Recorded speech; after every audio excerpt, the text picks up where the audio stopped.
Hello everyone and welcome back to Cruel and Unusual Story Time, and I am your host, Simon Dexter. Well, wasn't that a fun month of experimenting? Fun and successful, I might add. Oh, successful is not a word I should use for last month. But I had fun. As long as one person out there had fun, then that's a success in my book. So, back to business. We're going to the archives for this story. And yes, I do have a small archive in which one day, one of my friends just read a ton of creepypasta and sent me the worst he could find. And this one features the Pokemons. Now, if you've seen my video, Love Me and Only Me, you know I like me the Pokemons. Which means I'm going to have doubly fun with this particular episode. So, now that we're in November, remember to get out of the Halloween spirit. Keep those lights on and hum a merry tune as we read and enjoy Pokemon Death Snap. I just spit everywhere. Fantastic. Ah, the 90s. Life was so simple back then for my generation. Who ordered the cliché tripe right off the bat? There was the Game Boy, the Nintendo 64, Animaniacs, Freakazoid. Noticing you're pretty quick to ignore the PlayStation, you pompous bastard. These things were all the highlights of my day, especially if I was doing them with a friend. I wasn't really into computers at the time. My family had dial-up and a shitty Windows 95, which made everything so frustrating. No, my farthest exploits in the digital world involved me and my Nintendo 64. Super Smash Bros., Super Mario 64, Mario Kart 64, Spyro the Dragon, Crash Bandicoot, Medieval, Final Fantasy VII. Huh. He can be biased because it's his story, but I can be biased because this is my show. He also said Star Fox 64, but for some reason I totally skipped over it. Whatever. And Pokemon Snap were my favorites. After I had thoroughly rooted out every secret in these games, the only one that kept my attention was Pokemon Snap. Really? Okay. I constantly went through every level trying to get the best possible shot of all the Pokemon featured in that game. What intrigued me was the realism in that game. Because if there's one thing a series about super-powered monsters is known for, is its realism. Also, I just noticed he didn't mention either of the Zelda games on the N64. What the hell? What intrigued me was the realism in that game. In all of the Pokemon games, everything was synthetic. You couldn't walk amongst the Pokemon and see how they interacted. You only had them in a ball or following you around. Or one could argue that Hey You Pikachu was more interactive, but in the whole, only certain words are recognized, and the scripted non-realistic events gave that game a disgustingly synthetic feel. I will bet you all my right hand that at least 90% of the actions that happen in Pokemon Snap are scripted. The first-person 3D view of Pokemon present in Pokemon Sap.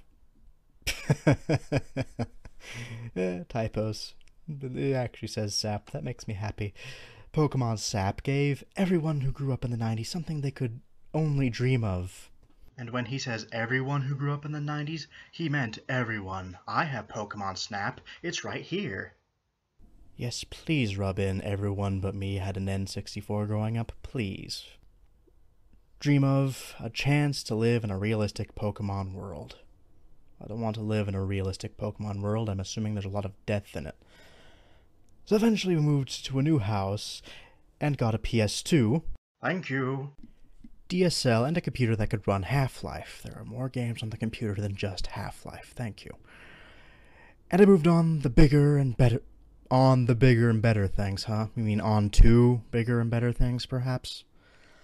But I often look back fondly of the simplicity of my childhood.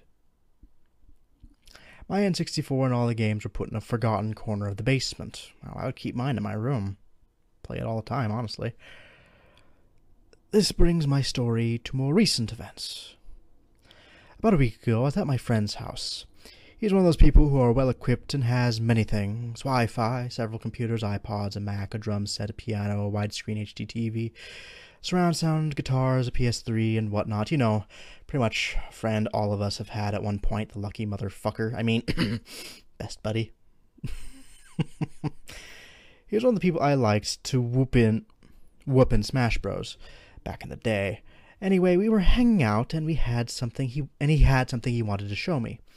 He powered up his Wii, and one of the channels was Pokemon Snap, which he proceeded to load. He had recently downloaded it from the Virtual Console.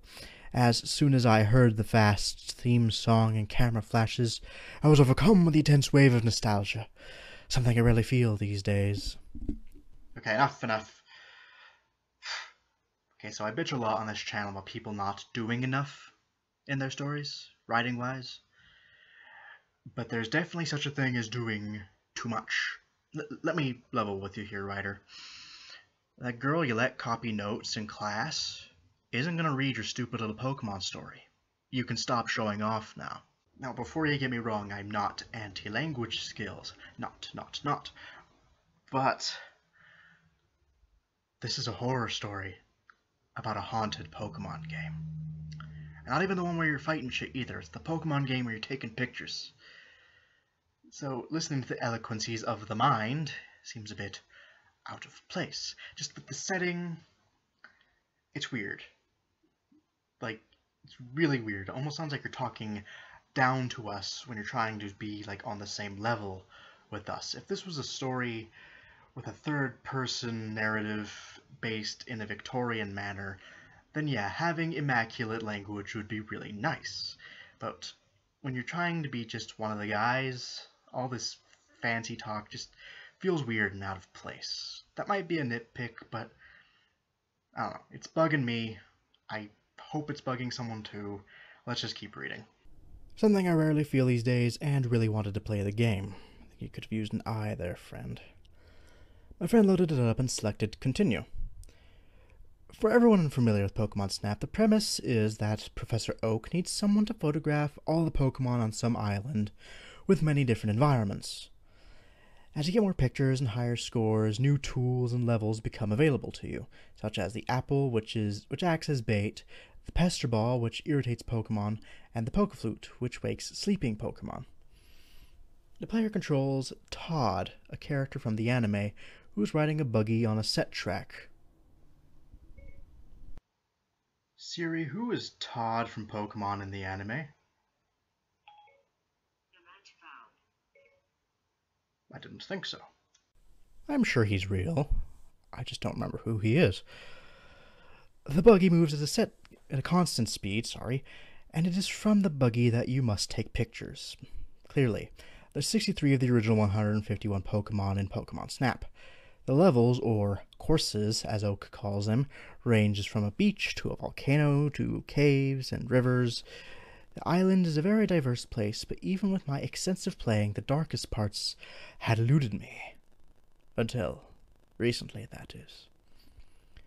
So Professor Oak said, "Welcome." That's my horrible Oak impression. In his creeper-ish voice recording. I always found it funny how that game had about one word of pre-recorded voice per 2 or 3 sentences the text box showed. Reliving our childhood, we took turns playing a level and seeing who could get the best score. Soon I had to go home, but I realized I did not want to stop playing Pokemon Snap. When I got home, I went down into my basement and dug out the old N64, along with a musty-smelling cardboard box full of all the old cartridges, controllers, memory cards, and rumble packs. God, I miss this system, and why did you put it away? Heartless bastard. I hooked the RF cables up to the TV in my room, popped in Pokemon Snap, and shifted the Pokeball into the on position. A little more backstory here. Oh, good backstory. Just what I wanted in a horror story. When I got my N64, the Hey You Pikachu model was massively on sale at Toys R Us, and my mom decided to get it as it came with the game. When you turn it on with the Pokeball switch, with the Pikachu's cheeks light up. Also, his foot acts as the reset switch. It's pretty cool. Thanks for the backstory. I'm sure it's important. It better goddamn well be. Anyways, when I turned the console on, the screen remained static.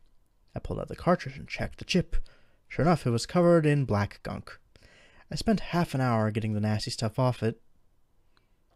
getting that stuff off. It was at this point I first noticed something strange. After the substance was removed, the chip was red with black rectangles along the surface, which I assumed were meant to be contacts. None of my other games had this black stuff, and their chips were light brown with the goldish contacts. Oh good, demonic colors, how inventive of you. There were other oddities with this particular cartridge. There was no official seal of Nintendo on the label, or anywhere on the cartridge.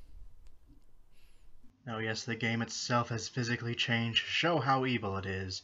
How classic. You could practically smell the vintage off of it. These are on all N64 carts and most other Nintendo products from this era. Yes, most tend to still have proof that they're licensed. Thank you. That's pretty normal still. Another thing was that there was no black label on the back that usually contains a typical "don't play, you'll get seizures." Is that really what it said? Word for word? I'll take your word on that, sport. Kind of thing. The front label was also slightly off-center. Oh god, forbid that. Jeez Louise. These should have been red flags. No shit! But I am a pretty lax guy that just takes things in stride, so I didn't really care.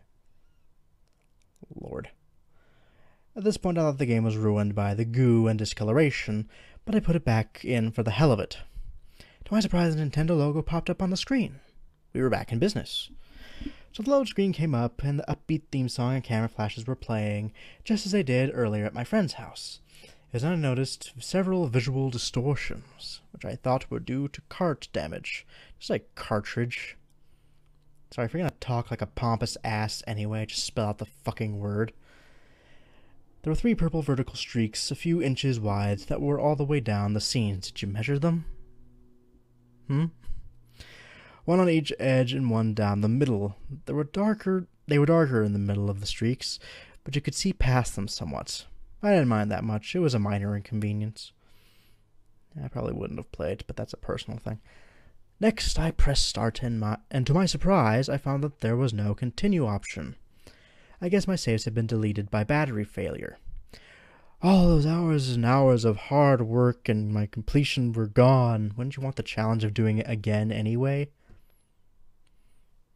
Oh well, I probably would have started a new file. See?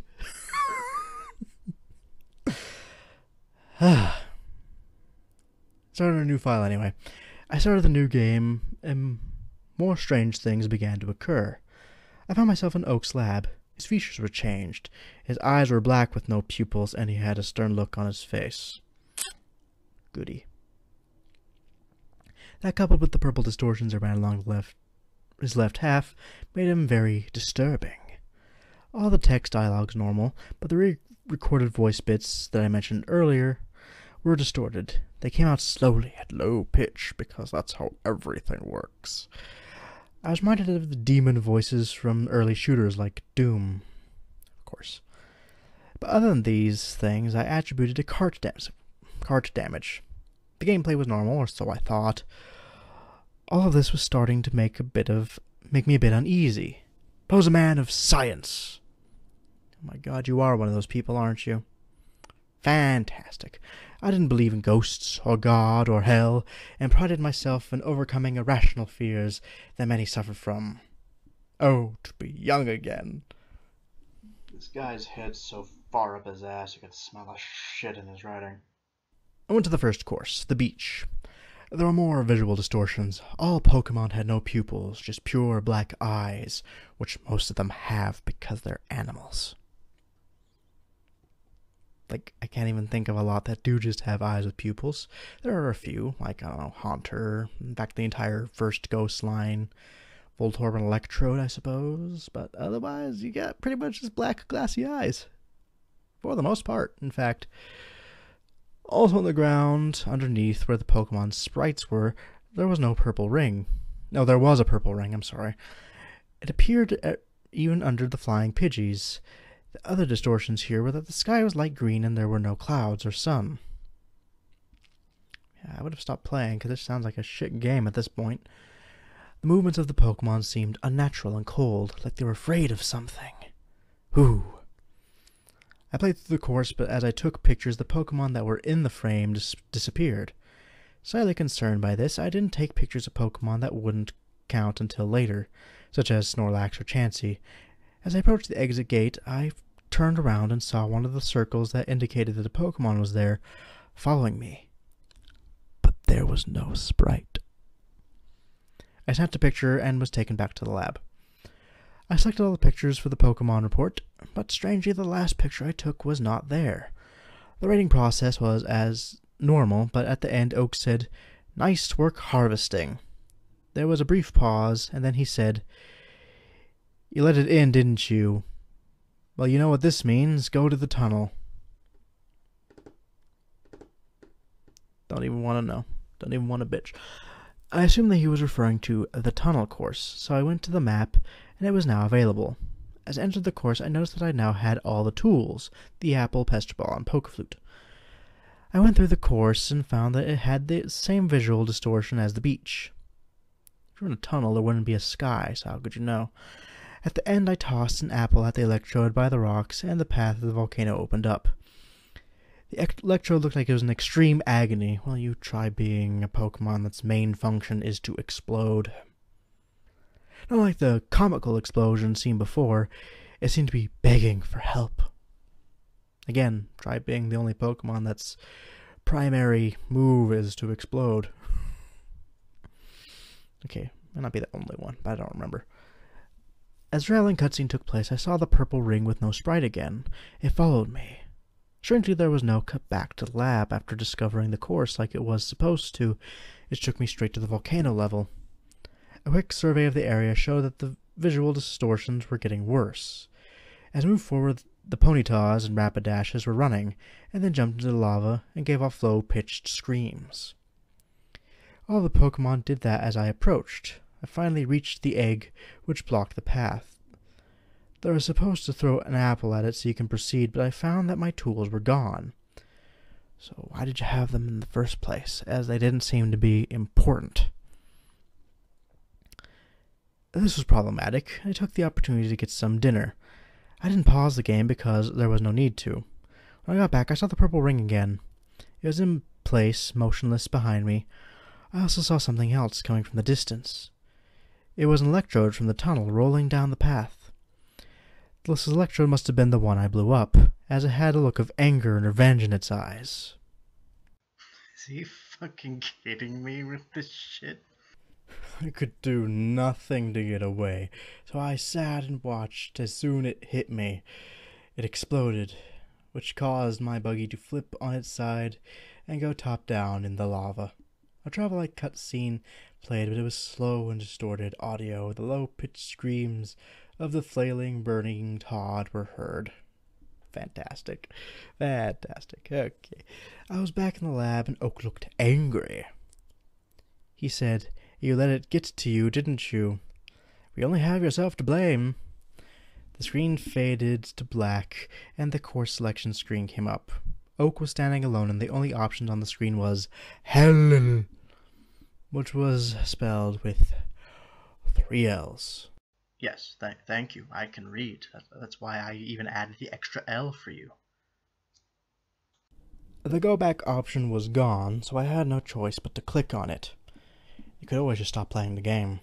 That is always an option. I don't know why no one picks it, but whatever. The camera zoomed in on the charred corpse of Todd that's bottom half was under the upside-down buggy. Everything was ultra-realistic. My favorite word finally shows up. Love ultra-realistic. Rolls eyes. Even though it's hyper-realistic usually. And this was on a pedestal of stone in an endless sea of fire and lava. All the Pokemon I'd taken pictures of and made disappear were floating in the lava, screaming in low-pitched voices. Suddenly there was a camera flash. The screen swung to a demonic figure with a camera taking pictures of the corpse. After he had a few pictures, he curb-stomped Todd's head and took more pictures. Then a low-pitched demonic "Say cheese!" came out in the speaker, and my whole room lit up for a second. This scared the shit out of me, and when it was over, the screen was dead black and the system was shut off. I hit reset because I knew it was just a game and it couldn't hurt me. But would you really want to, though? Are you really having fun with this? Seriously? You do realize this is why a lot of main characters in these stories die, right? That stuff was pretty sick, but I had seen worse on the internet.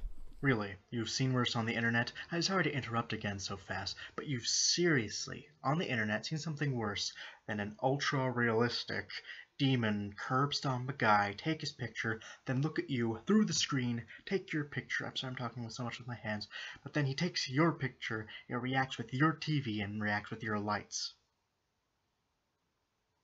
Do you realize how much of an ass you sound like? You're infuriating. Oh my Jesus. I wanted to see what happened next. This is how a lot of people die, I will remind you. As I came on the screen, the menu came up, and the only option was to view the album. I hit A and immediately wish I hadn't.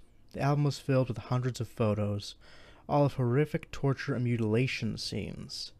Many of these pictures involved children. These photos were not 64-bit, but appeared to be authentic, scanned photos. Not sure if the N64 can handle that personally, but what do I know? At this point, I was overcome with nausea, but it got worse. Man, but you're believing in God now, aren't you? The game force scrolled to the end, zoomed in to the final picture. The picture I had taken of the purple ring without a sprite. Only now there was something above it. It was a picture of my dead body, floating a foot off the ground. The sickest part was that there was a camera jammed through my head. We're almost to the end. Let's just get through it, and then I'll get to what I want to say. The scene faded to black. I was so terrified by the whole event that I broke the cartridge into two and ditched it in two different dumpsters behind restaurants on opposite ends of town. Now, at least he actually handled that better than some characters do. I'll give him that. A few days later, I asked my mom if she had done something to my Pokemon Snap game. "Oh, yes," she said. "We moved it here. I was carrying that box down to the basement, and the game fell out and broke. When I went to pick it up, I found it had fallen into a crack in the crawl space. I couldn't find it. I'm sorry for not telling you, but I thought you had outgrown it anyway." Oh, fucking really? Okay, almost there. A lock of shock. A lock of shock. Beautimus. Must have come to my face because my mom asked what was wrong. "Nothing," I said. "I'm fine." I decided not to tell her. A week has passed and I'm bringing my story to the internet in the hopes that it may help someone else, or at least entertain. I do apologize for the length. Yes, you could have made it considerably shorter, like 2 sentences would have been perfect. But I feel that the details are necessary. What scares me the most is not the photographs of the mutilation or my dead self. What scares me most is whatever the hell is in my basement that can make a broken game into something so gruesome. Thank God I'm moving out soon. And that was Pokemon Death Snap. Let's make this quick, shall we? What was wrong with this? Well, other than my obvious issues with the pretentiousness of the writing and of the main character, there were a lot of things, like the big one that the story makes no fucking sense. Like a lot of haunted gaming stories, it kind of has no purpose to it. Why did any of that happen? He tried to explain it, but it was really cop-out feeling. I don't understand why there was a need for any of this to exist in the world. None of that scared me. In fact, that almost slightly feels like a ripoff of Squidward's Suicide, just the end part, where there's pictures of, killed and mutilated children. So, that's the thing. And games showing dead bodies has been done before. And also, how did the mom, when she dropped the game, know it broke when it fell down a crack to begin with? Did she just assume? I don't know. Didn't explain it very well. And frankly, monsters just altering scary games? What does that mean? Is he hinting something? Is that what he's going to do to you? I don't know. Again, not explained very well. It's a big problem with horror. You need to explain enough that it makes some cognitive sense. Of course, not so much that kind of takes the mystery out of it, but there's got to be sense to it. There's got to be a reason, purpose. It lacks these things hardcore. Like I said, not a huge fan of the way he writes. It's good. He actually has pretty decent English, save for the 2 typos I found. But, like I said, I wasn't fond of how uppity he felt as a character. Like, what happens to characters that are actually, enjoyable? People you can actually relate to. Yeah, you watched Animaniacs and Freakazoid, and granted, I always wished I had an N64, but I didn't, so I couldn't really go there. And Freakazoid I barely remember, Animaniacs I barely remember, so trying to bond with us over the 90s alone was lame. He wasn't enjoyable, the story was dumb, and I know I should probably be more professional and not just call it dumb outright, but it was. There's nothing to it. Like, it was so long. Oh, my favorite thing, and the last part when he says, "Sorry it's so long, I felt it needed the detail." Remember that part when he goes into great lengths to explain his fucking controller? The controller wasn't important at all in the story. Where the fuck was the controller? So yeah, it really didn't need that much detail. You could have cut it down by a lot, which really would have helped in the end, I think. As you can tell, this one kind of irritated me. Fuck it. Okay. So, what do I think of this story? Otherwise, I think it's rightfully earned its place in the Hall of Storytelling Infamy. If you have any suggestions, please leave them in the comments below. I honestly wouldn't mind suggestions here and there. I have an archive, but there's only so far it will take me. So, anything you got, I'd like to read. Also, you can follow me on my Facebook, the link will be in the description below, and on my Tumblr I am now starting to write little articles and other lists that don't really correlate with what I do on the channel, so if you need to kill some time and want to read some shit of mine, go ahead and you can tell me how much I suck. Sounds fair, right? Remember, the worse they are for me, the better they'll be for you. I'll see you all real soon.